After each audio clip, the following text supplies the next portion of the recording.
நான் உங்கள் சிப்பிப்பாறை ஜோதிடரசு ஆதராகும் ஜெயபாலாஜி. மனங்களில் 5 விதமான மனங்கள் உண்டு. 5 விதமான மனங்கள் உண்டு. அந்த 5 விதமான மனங்களை பற்றி தெரிந்து கொள்ளுங்கள். எல்லா மனிதனுக்குமே உண்டு. மனிதன் என்ன சொல்றான்னா 5 விதமான மனோநிலைகள் உண்டு. இந்த 5 விதமான மனோநிலைகள் எந்தெந்த பாவகம் என்பதையும் தெரிஞ்சுக்கணும். எந்தெந்த பாவகம் அப்படின்னு தெரிஞ்சுக்கணும். இதை நீங்கள் நல்லா தெரிஞ்சு அதை பரீட்சித்து பாருங்கள், 100% கரெக்டாக இருக்கும்.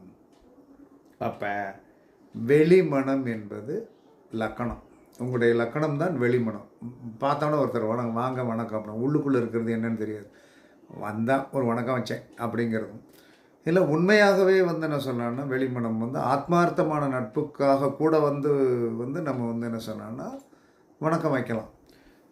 ஆழ்மனம் 5ஆம் இடத்துல ஒரு மனம் இருக்குது. அது ஆழ்மனம் நமக்கு மட்டும்தான் தெரியும். உள்மனம் என்பது 6ஆம் இடம். இவனை என்ன செய்கிறது, இவனை இப்படி எந்த மாதிரி வீழ்த்துவது, எப்படி அவனை நசுக்குவது, மூட்டை பிச்சை எனக்காக நசுக்குவது என்று சொல்லக்கூடிய ஒரு எண்ணங்களை கொடுக்கக்கூடியதான் 6ஆம் இடத்திற்குண்டான மனம். தொலைநோக்கு மனம் என்று சொன்னால் ஒரு பரிதாபம், ஒரு பச்சாவதாபம்.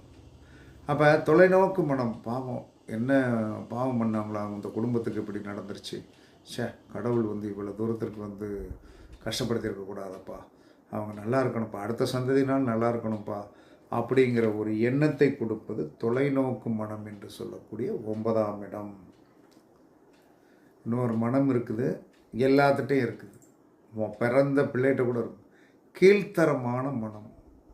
அந்த கீழ்த்தரமான மனம் என்பது என்னது அப்படின்னா 3ஆம் இடத்துக்கு உண்டானது. இவனை கொலை பண்ணிடணும், இவெல்லாம் ஒரு மனுஷனாக உயிரோடு அலைகிறானே அப்படின்னு சொல்லக்கூடியது, வெளிக்காட்டக்கூடியது வக்கரமான சிந்தனை, வக்கரமான காம எண்ணங்கள்.